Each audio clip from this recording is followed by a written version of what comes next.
Hello and welcome to Fit Life Radio, the place where you can learn a little bit more about how your body works and find new ways to improve your health. I'm your host Petju, and I hope to provide you with as much valuable information and inspire you to become a better version of yourself.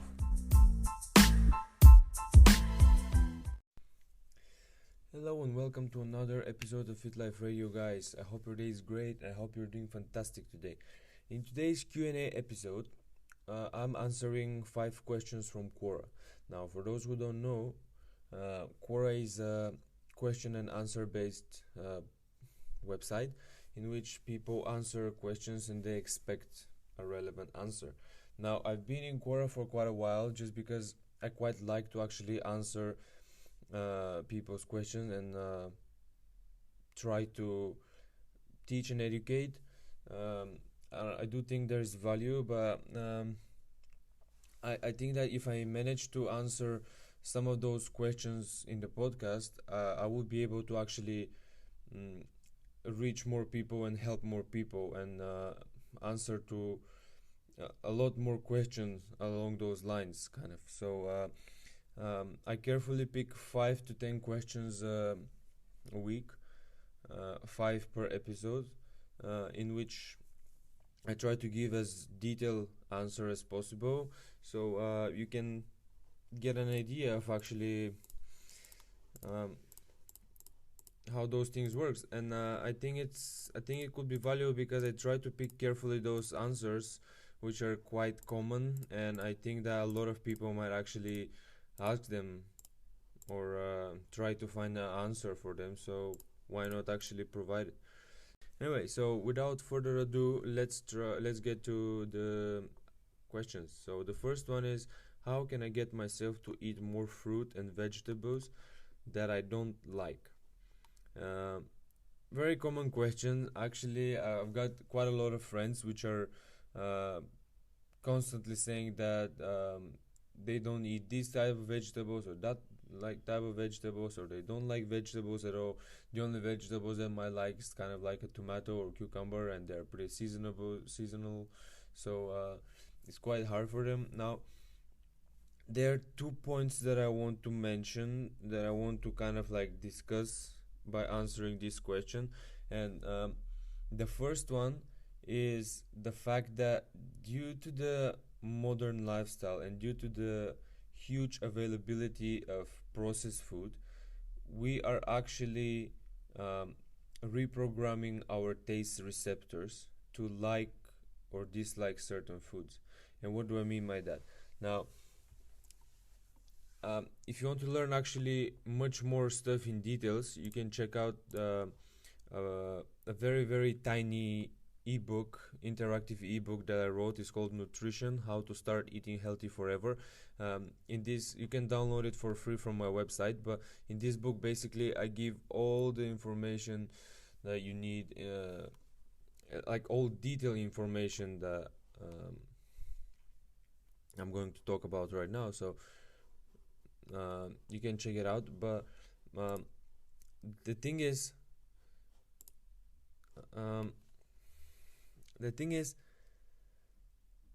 processed food has this ability to light up certain parts in our brain and kind of create excitement or create this illusion of happiness. This is research for years. There's so much money invested in those research to find out actually the right combination of carbohydrates or sugars, fats, and salt, which can make you reach that level of excitement. It happens a lot with kids, which I mean, once you get introduced to certain foods, and those foods are designed for you to like them, just much like drugs, which are, basically drug is pretty much going to do the same to your brain regardless of the person you are. Those foods are pretty much designed to be the same. Like, they're engineered, they're researched, and the amount of fat, sugar, and salt is carefully picked just so it it it makes your brain pretty much like secrete so much dopamine and feel so much happy that um, it wants you to want. It kind of makes you to want more and more those certain type of foods. So the point that I'm trying to make here, and actually you can learn much more in the book about it, but uh, the problem is that when a small kid get introduced from an early age to those foods, the taste receptors are being changed and modified or reprogrammed, and that kid learns to like or associate the taste of certain product uh, with the processed food. For instance, um, there is a common saying, but I know it's true because I recently talked to a lady and she complained that her, like, when I mentioned this, she said my kid is exactly like that. Um, it's very sad to see kids which associate the taste of strawberry not with the real fruit but with the candy or with the gummy bear which tastes like strawberry or something like that. Like the artificial flavor is so carefully picked and made for kids to like it, so they actually don't know the real taste of the real fruit or the real like food. Um, and this is alarming because we are teaching more and more people, we're programming more and more people to like engineered and processed food rather than the real stuff. And I'm saying this because there's so much, especially with fruits, like not that many much with vegetables, but with fruits, there's so many products in terms of like candies or desserts with which tastes like certain fruit, like it tastes like strawberry or it tastes like blueberry or it tastes like apple or whatever. Like these are not real product, these are not real like there is some sort of a flavor, but it's not the real the real thing, it's not the real fruit. So part of the reason why you don't like fruits or vegetables is that because your receptors, your taste receptors, were reprogrammed um, throughout your life. The more you experience or the more you eat those products which are not real, the more you teach yourself uh, to look or to like or to associate those, like the taste of those products, not with the real thing but with the fake one. So what you can do actually is that you can introduce fasting. Fasting is pretty great because it kind of teaches your body, it um, like it gets you away from food for a while, and it teaches your body to kind of like, it gets your body to restart and to look for certain foods which are um, like which gives certain sources. For example, like when I was doing the intermittent fasting, I was eating in an 8 window period, and sometimes I was doing 24 hours to 48 hours fast just because I kind of wanted to try to push myself a little bit more extreme.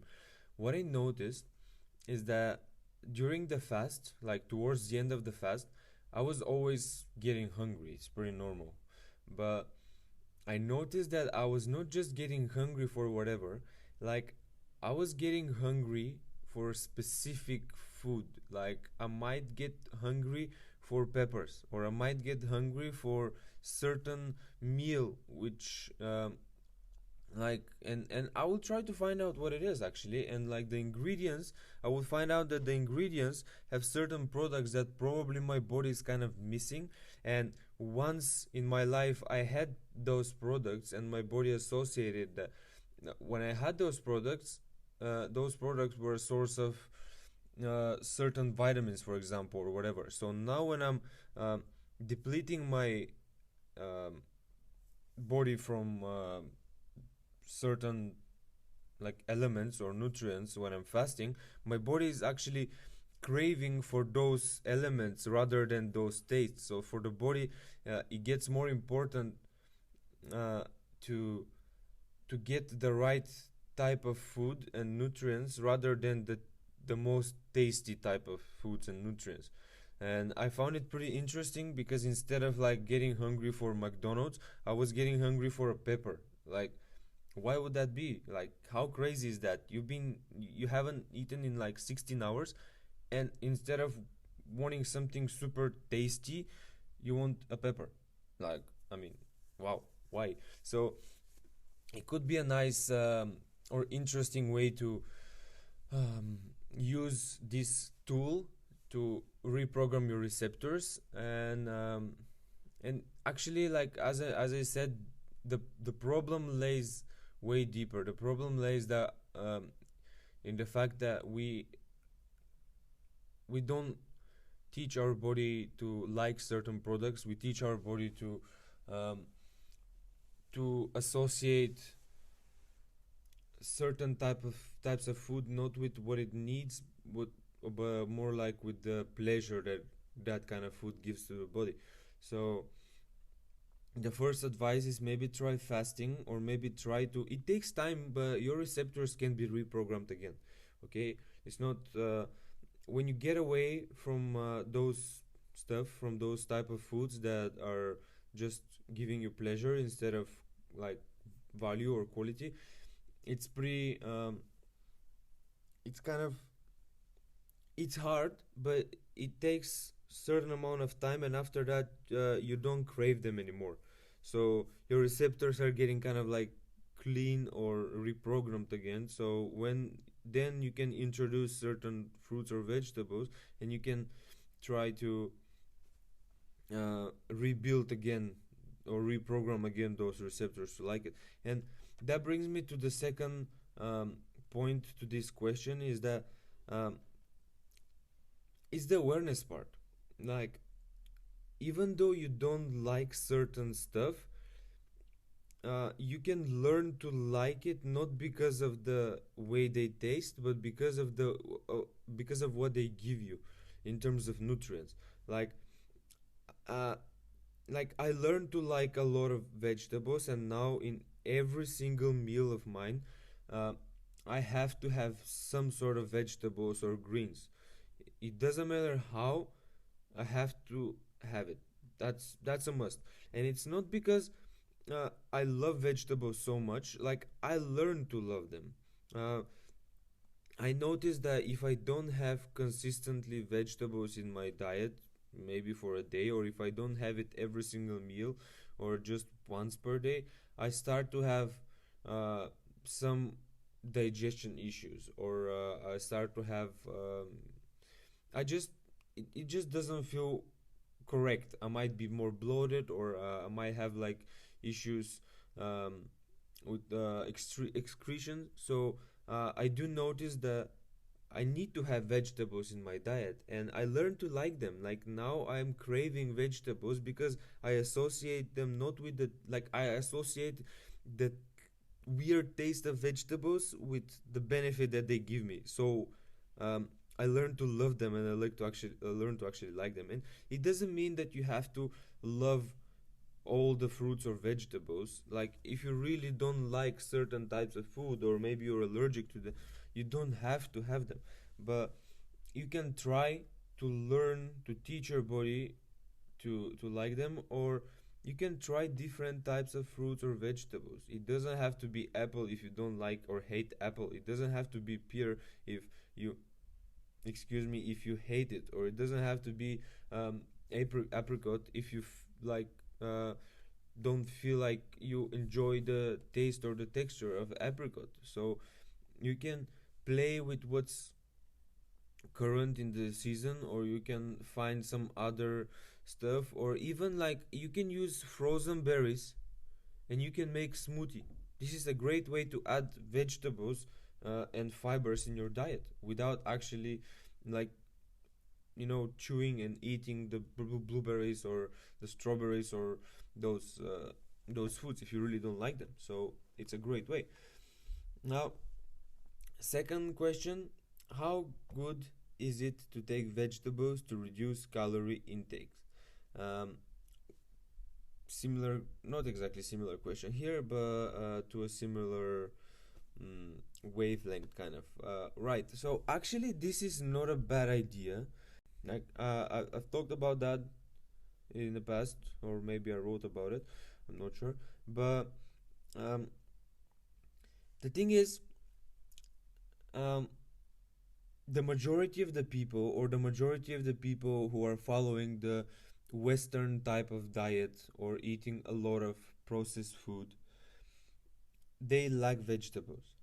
And introducing more vegetables in their diet is not going to necessarily help or do something magical, but introducing more vegetables is going to maybe help their digestion, because the standard Western or American diet doesn't it's not very rich in vegetables. So introducing vegetables is going to help you with your digestions in general. Now, what I found in my own pursuit or with clients is that if you try to introduce vegetables to their every single meal, um, they are naturally ending up reducing some other um, parts of that meal. For instance, like if you introduce and you have to, if you kind of make it a must to have a bowl of salad in lunchtime, the person might skip the latte after or the dessert after, because it feels very full and it feels satiated, which means that instead of having 200 calories in the latte, he's getting like 50 calories from the salad, which helps reduce calorie intake. um, it's quite a great strategy. Also, you can try to prioritize vegetables first, because um, let's face it, like carbohydrates are the type of food that it's very tasty, and you can eat the most out of it. Like it's very easy to eat 200 grams of potato or potato chips or whatever. Yeah, potato chips is not exactly like for a meal, but let's say like it's very easy to eat like 200 or 400 grams of French fries, but not that easy to eat like two big steaks, right? And on top of that, to add some more vegetable. So a good advice or a good practice is to first eat the vegetables that are presented, or when you cook your stuff, first eat the vegetables. Now, you're still going to be hungry after that. You're still going to want something, because vegetables are not everything and they can't provide you with everything what you need. So you're gonna need some protein and fats. So then the second place is going to be the proteins, and or like the steak, for example, or the meat, or whatever you choose for base. And then the last, if you're still hungry, you can supplement or you can add a little bit of carbohydrates. Why why this? Now, if you first eat the carbohydrates, you're gonna end up eating a lot of carbohydrates, which are not going to give you much in terms of nutrients, and you end up skipping like the last two very important uh, sources of nutrients, which is the protein, fats, and fibers. So if you switch that and first focus on vegetables, you're going to like kind of remove that from the equation. You're going to have your required amount of fibers. Then you're gonna get the protein, and you're gonna have your required amount of amino acids, of proper um, mm, fats, and kind of like healthy nutrients that your body needs. And then if you're still hungry, you can still enjoy a little bit of carbohydrates, but it's not going to be that much. And this can help you drastically first get healthier and have more healthy foods rather than unhealthy ones, which can for sure help you reduce calorie intake at the end of the day and lose weight. But also, this is going to help you reduce calorie intake in general. Like, um, I found, for example, like carrot sticks so so beneficial or so useful when I'm craving something. Like let's say I really want to eat something right now, but I ate like 2 hours ago like a big huge meal proper meal, and I really shouldn't be hungry. Like, why would I be hungry right now? I mean, it's, yeah, okay, it's maybe it's a natural thing, but like, I don't want to eat right now, but I'm hungry. So how can I help it? I'm gonna eat like a carrot, for example, or a two carrots. What's that, like 20 calories, 30 calories, 50 calories? It's not like I can eat like uh, two chocolate bars or two pieces of my girlfriend's cake, which is, by the way, amazing, and it's probably like 300 calories per piece, you know? So, and I can eat easily like three of those pieces, and I can easily log like 600 calories worth of diabetes straight away. But the same thing, I'm gonna have the same kind of effect with the carrots, and I'm gonna get 30 calories. So, way different approach here. So, I think it's worth trying, but it's actually a very good strategy to reduce calories as long as you're getting all the nutrients you need, because vegetables are not going to give you all the nutrients you need. Now, moving to the third question, is losing weight a long process? Right, great question, because um, losing weight actually can be a very, very, very long process. Um, I talked about that in the last Q&A episode, but um, there are fast results and there are right results. Now, you can definitely lose weight super fast, and you can damage your metabolism, and you can gain twice more weight after you finish your diet. Or you can set yourself pretty much for having to do countless hours of cardio and eating uh, and like under eating every single day in order to maintain like certain weight that you want. Now, losing weight is a very, very long process. It requires planning, it requires knowledge, and it requires dedication and commitment. um, I'm saying this because I've been through uh, for most of my life. uh, I've been like, after I decided to lose weight, for it's been like 7 or 8 years since I'm actually trying to uh, like, since I'm on that path of improving my body. And in the beginning, uh, I spent so much time researching and thinking and planning and trying and experimenting and doing bullshits. Like, losing weight is a very long process, but that should not discourage you, because like, life is a long process. Like, you can lose weight in 3 4 years, 5 years properly. Depends how much weight you want to lose and how do you want to lose it. But the best way to probably lose weight is um, kind of like, we will get to that in the last question, which is great because it's going to like kind of supplement this. Um, Actually, I'm gonna answer this question next. But anyway, like, that's gonna supplement this. Um, it takes a lot of time to lose weight. Um, Depends how you want to lose weight. If you just want to lose weight or you want to lose fats, um, by losing weight, it highly depends how you set your metabolism, because you can choose to build muscles, increase the amount of calories you need per day, and lose a lot of fats and look lean and healthy and not overweight.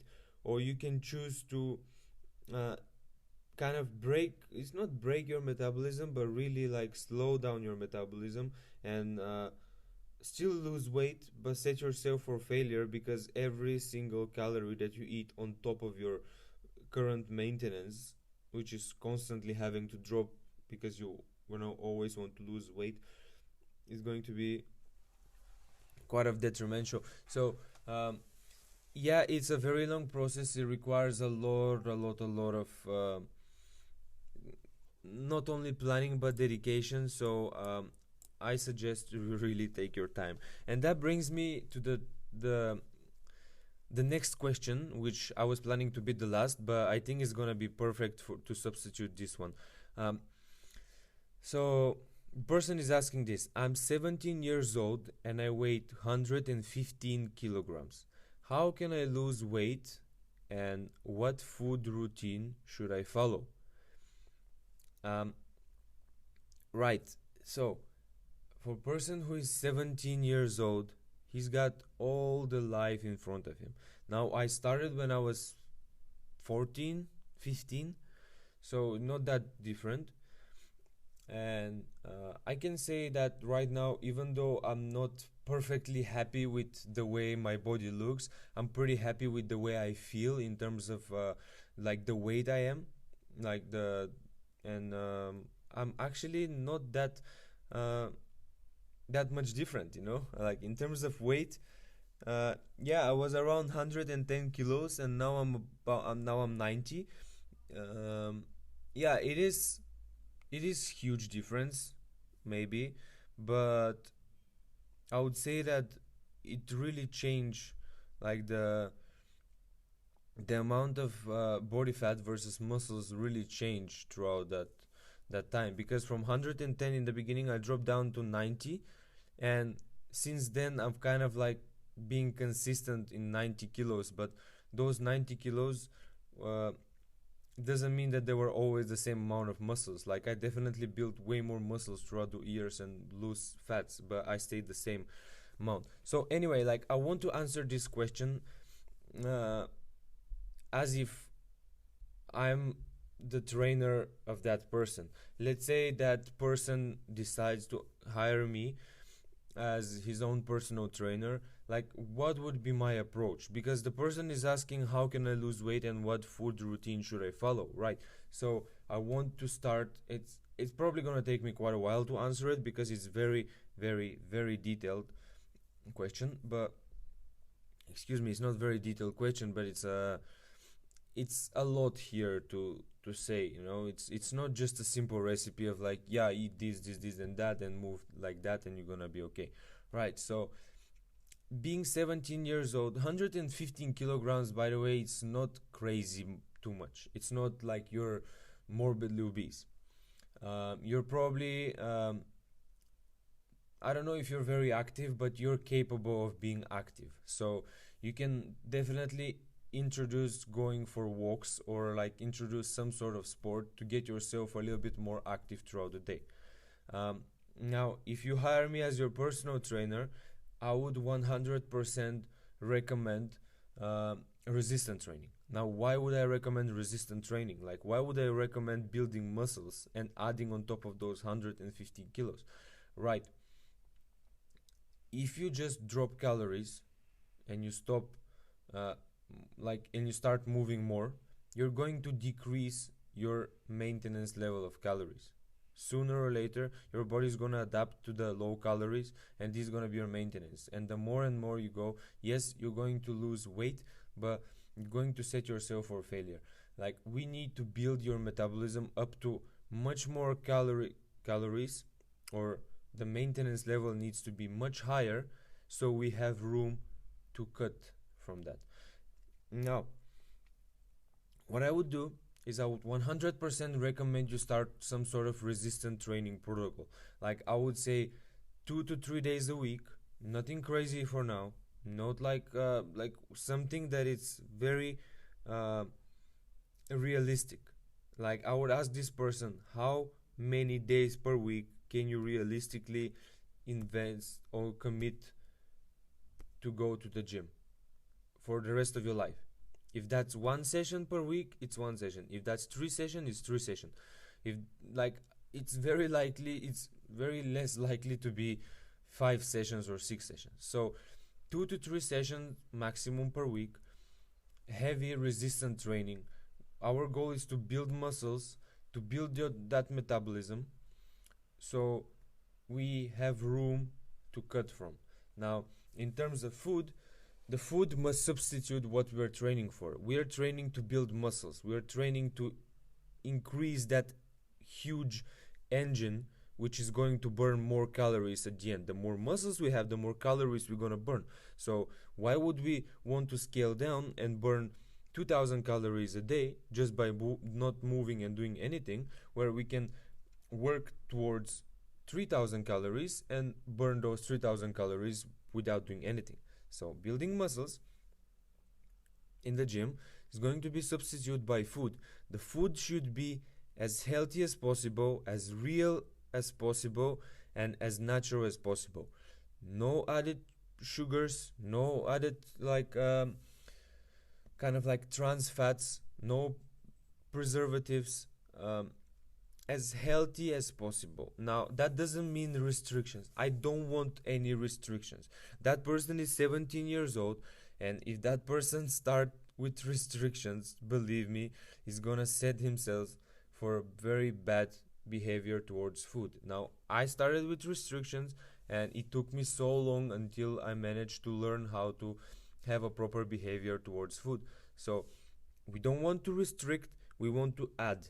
We want to add healthy foods, we want to add healthy proteins, we want to add healthy carbohydrates if needed, we want to ensure that we have enough fibers, we want to ensure that we have healthy fats, because we want to ensure that we are substituting the building muscle process or muscle building process, whatever you want to call it.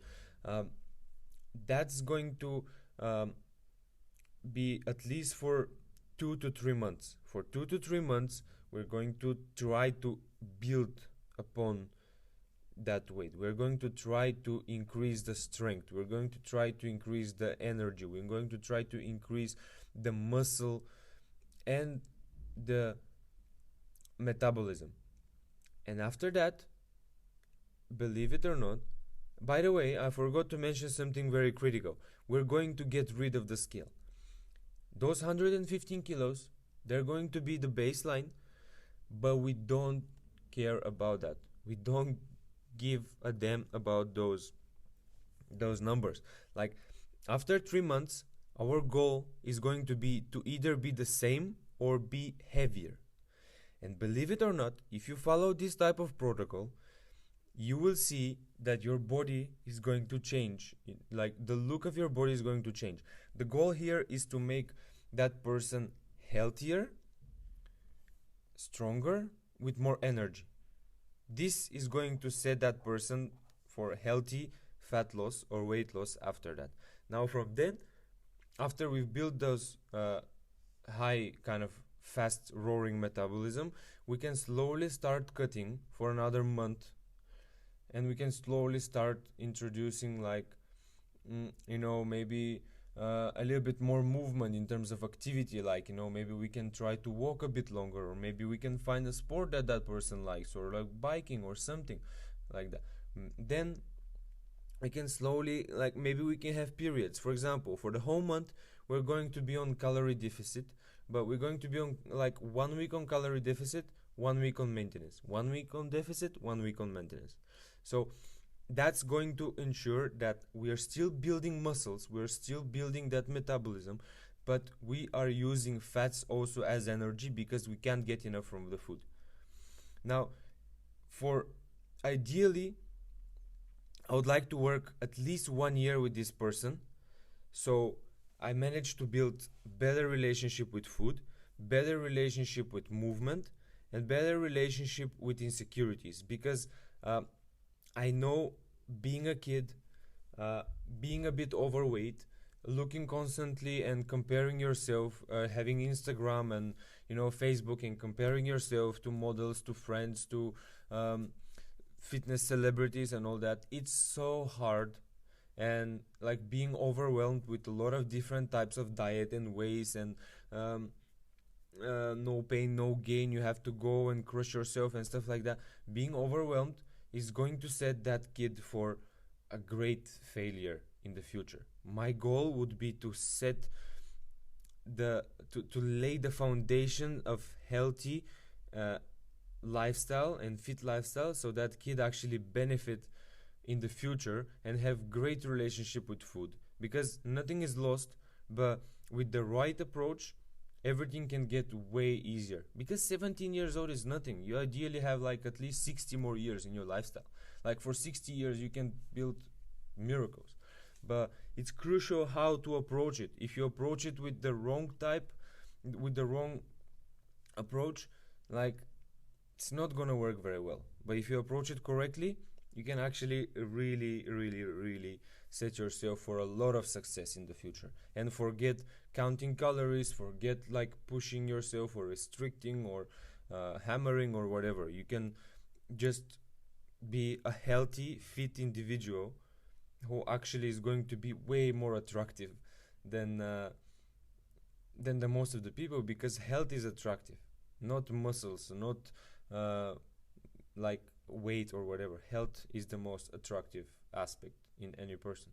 Now, moving to the last question: is it okay to do cardio 5 times a week, or am I overdoing it? Um, it might take me a little bit longer here as well to answer it, so I'm gonna start from there. Now, I'm not against cardio. Um, I'm against using cardio for the wrong reasons.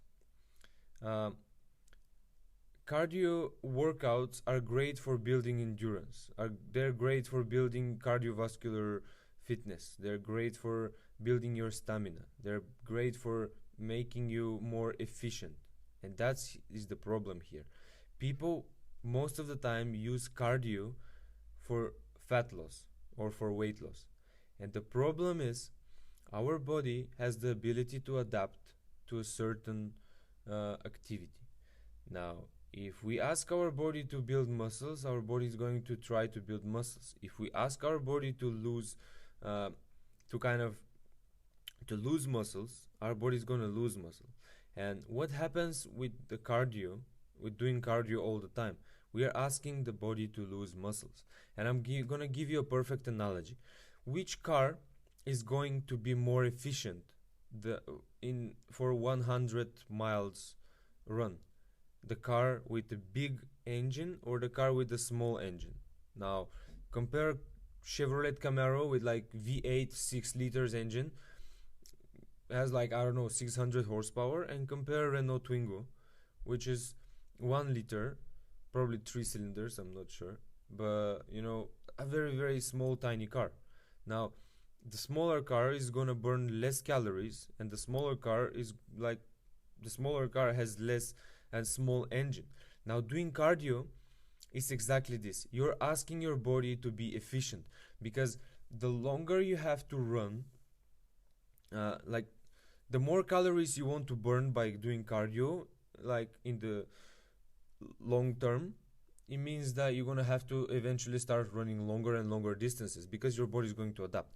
Now, by running, you're asking your body to remove all the muscles, because running is an efficient activity. Our body needs to be efficient with calories or with stuff. So the longer you have to run, the more your body is going to need to remove or reduce the muscles or reduce the engine size, because the more muscles you have, the more calories you burn.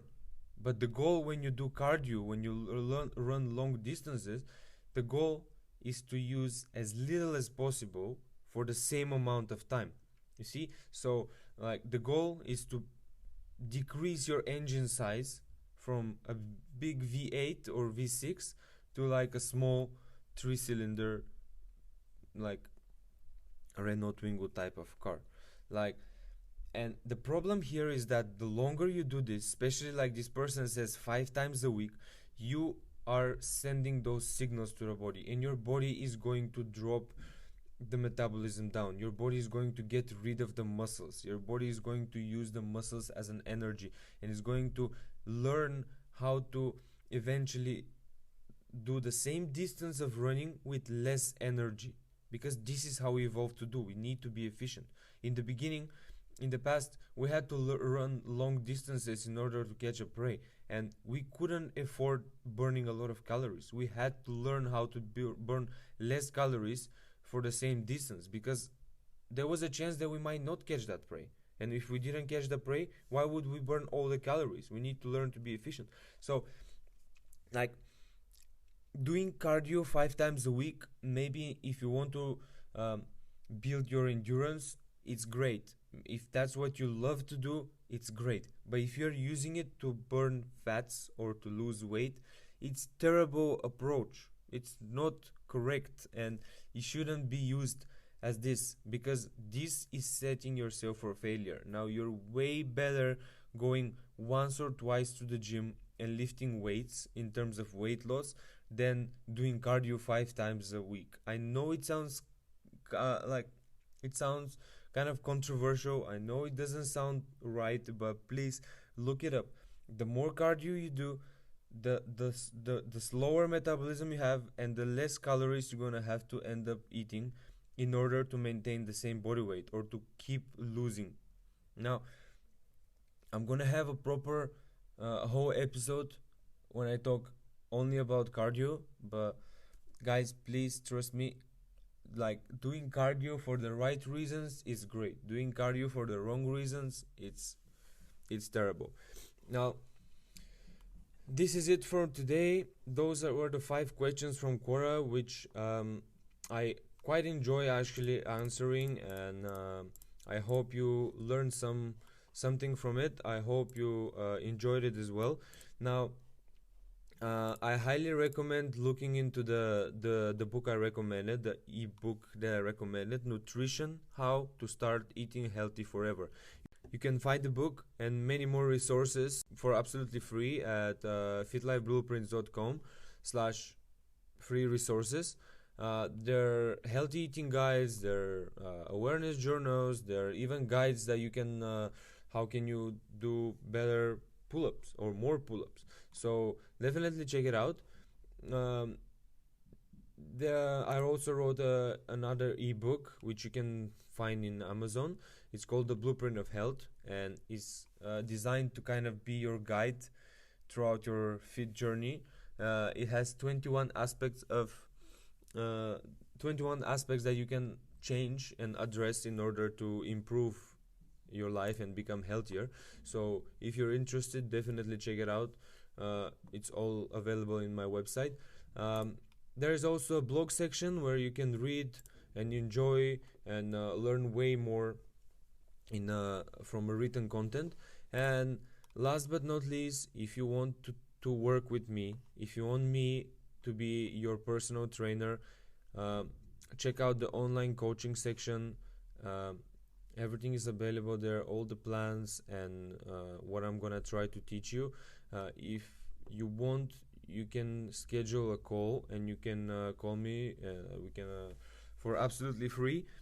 We can discuss whatever you have in mind. I can answer like whatever questions you have, and you can decide for yourself whether you want to use my service and try to count on me to improve your lifestyle, or you're happy with just learning from the podcast or from the blogs. Now, this is it for today, guys. Thank you so much for tuning in, and see you next time. Bye.